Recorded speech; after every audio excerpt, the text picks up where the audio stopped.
نہج البلاغہ حکمت نمبر 7 درس نمبر 23 بسم اللہ الرحمن الرحیم قال امیر المؤمنین علیہ الصلاۃ والسلام وَيَتَكَلَّمُ بِلَحْمٍ اور گوشت سے بولتا ہے۔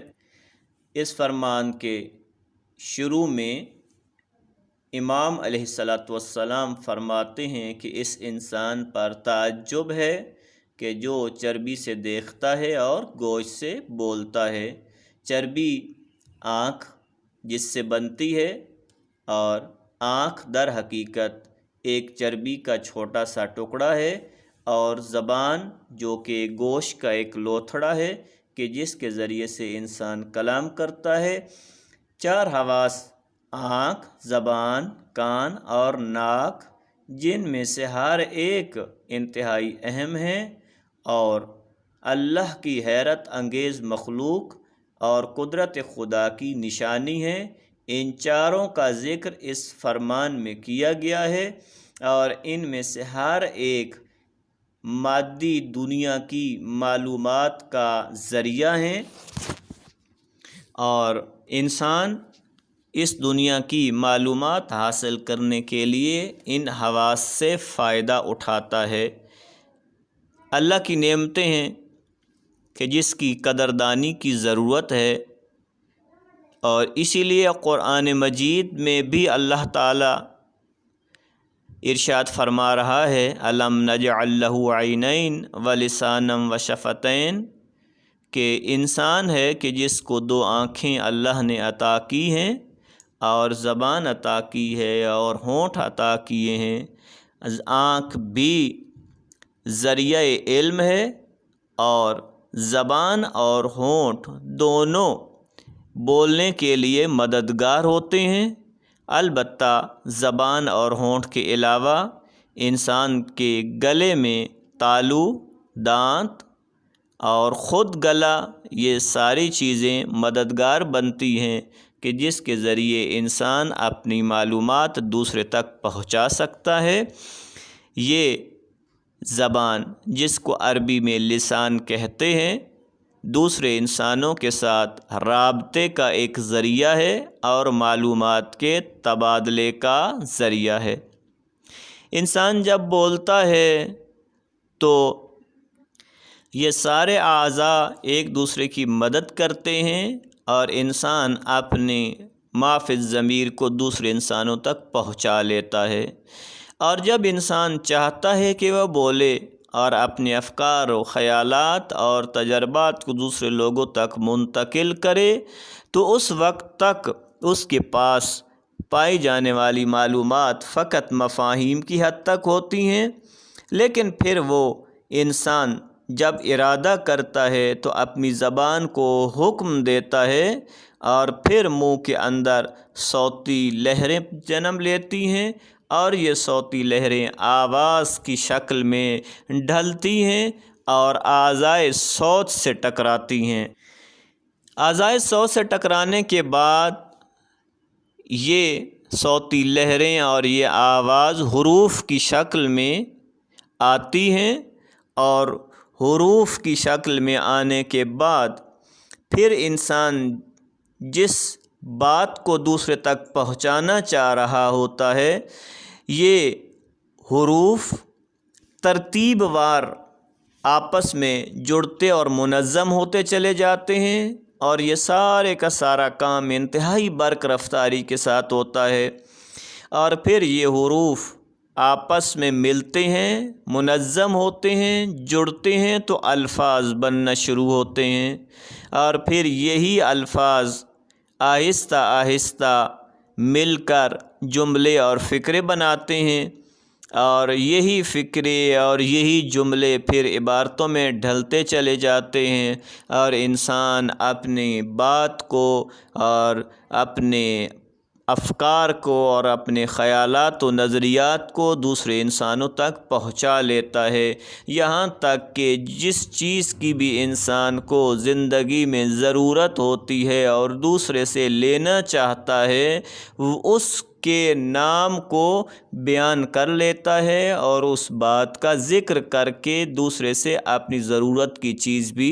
لے لیتا ہے۔ یہی آوازوں کا سلسلہ ہے اور انہی سے الفاظ اور فکرے اور جملے جہاں تشکیل پاتے ہیں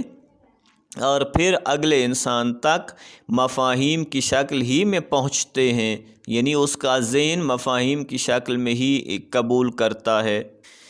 اب یہ زبان کہ جس کا کام صرف اور صرف آواز پیدا کرنا نہیں ہے، صرف اپنے ما فی الضمیر کو دوسروں تک پہنچانا نہیں ہے، بلکہ اللہ نے جو اس وسیع و عریض کائنات میں روئے زمین پر بہت ساری چیزیں اگائی ہیں اور انسان کی خوراک مہیا فرمائی ہے اور اس کے اندر مختلف ذائقے رکھے ہیں، اس ذائقے کی شناخت کے لیے زبان کردار ادا کرتی ہے۔ اگر میٹھا ہے تو زبان کو محسوس ہونے لگتا ہے، اور اگر کڑوا ہے تب بھی۔ کھانا اگر باسی ہے، تازہ ہے، تو یہ زبان ہی ایسی چیز ہے کہ جس کے ذریعے انسان تمیز کرتا ہے اور ساتھ ساتھ یہ غذا اس کے لیے فائدہ مند ہے یا فائدہ مند نہیں ہے، یہ ذائقے کے ذریعے سے انسان اس کا فیصلہ کرتا ہے۔ اس کے ساتھ ساتھ اللہ تعالیٰ نے اس زبان کو ایسے ہی قرار نہیں دیا، بلکہ اس کے ساتھ ساتھ ایک اور سسٹم بھی، خودکار سسٹم ایجاد کیا ہے کہ جس کے ذریعے سے منہ کے اندر لعاب پیدا ہوتا ہے اور یوں زبان نرم رہتی ہے اور فعال رہتی ہے۔ اگر یہ لعاب پیدا نہ ہو تو یہ زبان خشک ہو جائے، اور ایسا ہی جیسا عام طور پہ اگر انسان کو پیاس لگے اور پانی نہ مل رہا ہو اور زبان خشک ہو چکی ہو، گلا خشک ہو جائے، تو انسان جو بات بھی کرنا چاہ رہا ہوتا ہے یہ ساتھ نہیں دیتی، تلفظ ادا نہیں ہوتے، الفاظ نہیں نکلتے، اپنے افکار اور خیالات کو انسان دوسرے تک منتقل کرنے میں مشکل محسوس کرتا ہے۔ اس کے ساتھ ساتھ اگر ہم تھوڑا مزید آگے بڑھیں اور اس زبان کے حوالے سے بات کریں تو زبان ہی ایسی چیز ہے جو شخصیت کی نشاندہی کرتی ہے۔ انسان کلام کرتا ہے، بولتا ہے تو پہچانا جاتا ہے، دوسرے تک جب بات اس کی پہنچتی ہے تو اس کی حیثیت، اس کی شخصیت، اس کا مقام وہ واضح ہوتا ہے دوسرے انسانوں کے لیے۔ تبھی امام علیہ الصلاۃ والسلام ایک اور مقام پہ ارشاد فرماتے ہیں کہ جب تک تم بات نہیں کرو گے وہ تمہارے قبضے میں ہے، اور جیسے ہی زبان پر لائی تو یہ بات تمہارے اب قبضے میں نہیں رہتی بلکہ تم اس بات کے قبضے میں آ جاتے ہو۔ اسی لیے فرمایا کہ اپنی زبان کو محفوظ رکھو، ایسے محفوظ رکھو جیسے کوئی انسان سونے اور چاندی کو محفوظ رکھتا ہے اور اس کا خیال رکھتا ہے اور اس کی حفاظت کرتا ہے۔ ایک اور مقام پہ امام علیہ الصلاۃ والسلام یوں ارشاد فرماتے ہیں کہ جسے معلوم ہوتا ہے کہ کلام بھی عمل کا ایک حصہ ہے وہ ضرورت سے زیادہ کلام نہیں کرتا۔ جہاں اس فرمان میں سائنسی حوالے سے بات ہوئی ہے، یعنی سائنسی نقطہ نگاہ سے بات ہوئی ہے اور تحقیقات کے حوالے سے انسان کو سوچنے کے حوالے سے توجہ دلائی گئی ہے، وہاں اس کا ایک اخلاقی پہلو بھی ہے زبان کا اور باقی اعضاء کا، اور اسی کی طرف میں چاہتا ہوں کہ تھوڑا سا اشارہ ہو جائے۔ اور ایک اور مقام پہ امام علیہ السلام فرماتے ہیں کہ کتنے ہی قول ایسے ہیں جو زخم سے بھی زیادہ گہرے ہوتے ہیں، اس لیے کہ انسان بولتا ہے، بات کرتا ہے، اور اگر اچھے انداز میں بات کرے، یعنی پیارا